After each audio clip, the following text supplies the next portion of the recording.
Hey everyone! Pictures are still going strong.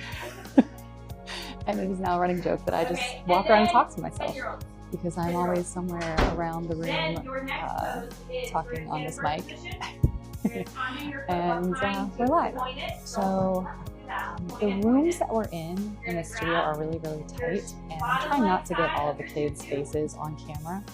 So it's a little bit tricky for me to show you the whole process without putting all the kids' faces on camera. We want to be safe and secure. So what I can do is I can show you side view. So just get over here. And so here we are. This is the close-up that we do for every single kid. This conversation came up in one of the Facebook groups recently about, do you do headshots? And we do.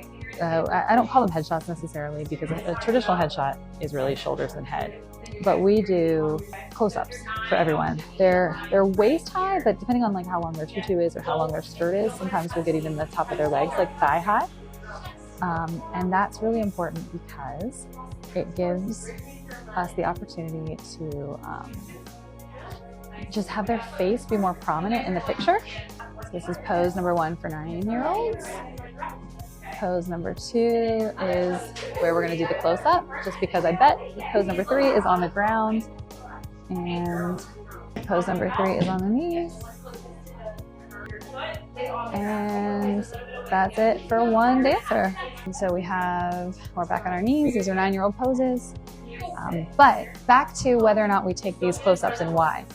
One of the reasons we started taking them, basically, so the close-up picture came from some pictures that my little 4-year-old had gotten at the time from like a portrait photographer, and I really liked the angle of it, and I liked mostly that I could see his face better. When you do these kind of pictures and you do full body from far away, their face is small. Their little face is tiny in the picture, and a lot of times, in a lot of cases, like I don't need a picture of the whole costume. I know what it is just by looking at the top of it. And so I personally like the close-ups. So we started incorporating those, and we realized just how much they were selling, almost more than full body. But to my surprise, over all these years, every single year we analyze the types of poses as well as the types of orders.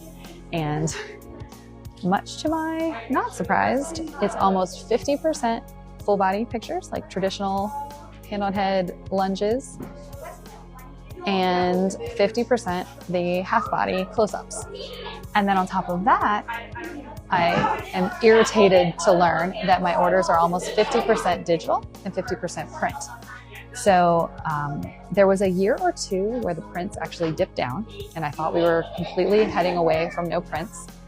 But then the recurring message I heard from parents was that they never did anything with the digital files. They found the CD, this is back with CDs and DVDs, but digital discs. And we found that they were just throwing them in a drawer, never getting them printed, never being able to share them with their friends or family on the internet. So more people started buying prints again. And I think that's what most people realize. Like, you can just buy the prints if you absolutely want to. I'm sure that you're taking pictures of them and posting those online, or depending on the package size, we just include the digital file also, or do it as an add-on, depending on the studio and our pricing for that model. So a couple different ways that works, but this is the flow. I'll just give it a quick pan.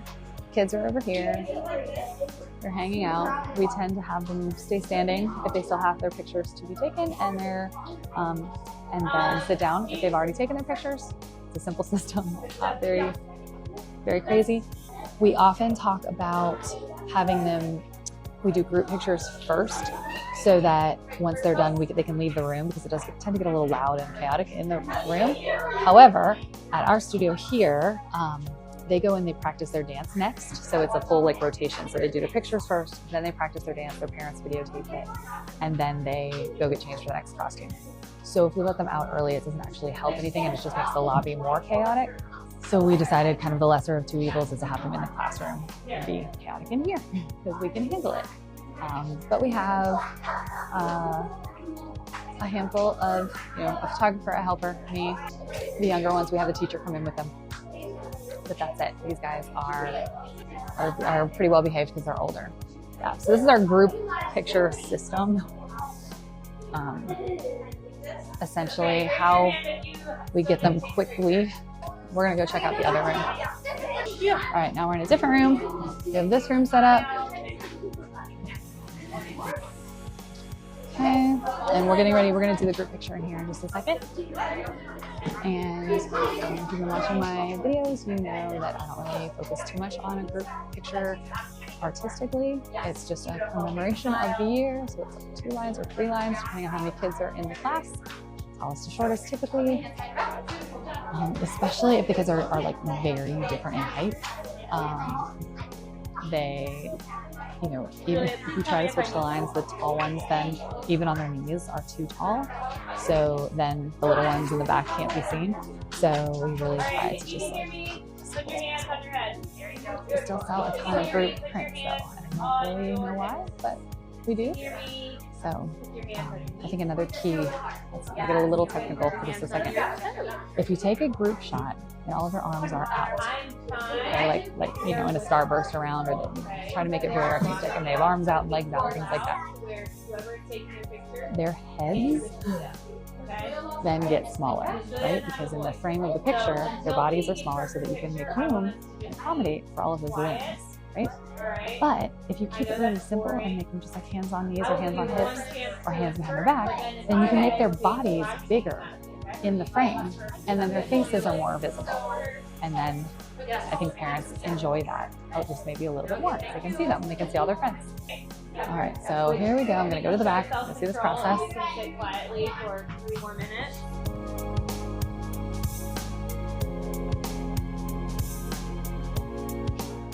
Because that's exactly what I was just talking about, how the taller ones are so much taller that even if they sat down, they would still make it hard for the next line to see.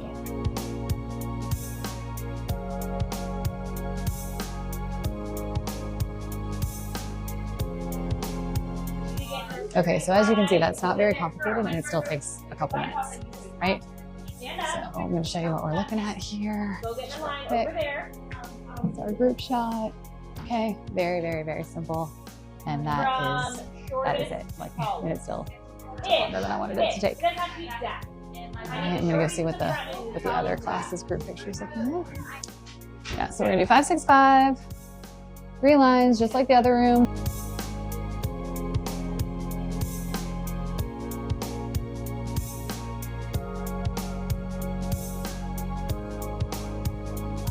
All right, ready? And here's this group. That's what they look like. And again, nothing fancy, and it still takes a few minutes. So I can't imagine what it would take if we were doing arms and all kind of crazy stuff. This is a great question. So our posing guide that we use, which I'll show you here.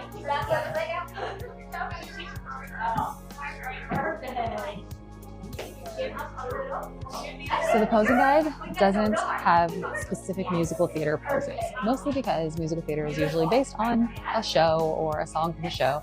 And so it's all going to be completely different. So clearly this is our musical theater class. They're wearing like Hawaiian roller coaster ride kind of costumes. I don't know what their dance is, Coco Cabana. So, with these little ones, we're just gonna give them, if they're not in a jazz class, then we can give them the jazz poses. If they are in a jazz class, then we're just gonna try to give them something a little bit different.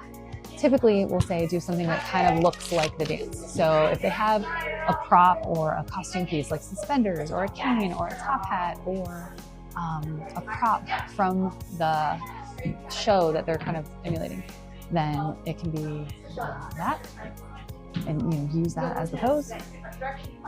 And if not, then you just kind of have to come up with something on the spot. It's still so much easier than having to do that for every single class. So again, here's a posing guide for like this age, 7-year-old jazz. Here's maybe that pose for one, and down on the ground, and then that's what I was talking about how we do our close-ups. So they're kind of like half body, or even 3/4 body. but it's a little bit different than a headshot necessarily. Now we will do headshots for our musical theater, for our theater classes, because we do have a theater program and a voice program. So we will actually do more traditional headshots with them on a stool. So we have that kind of look for them. But everyone else gets this kind of porta potty pose.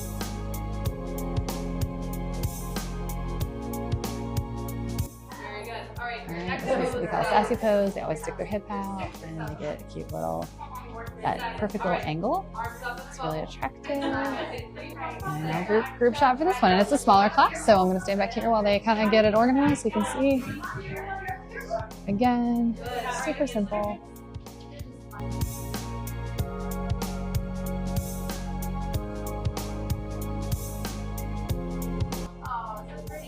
You can see how narrow our room is.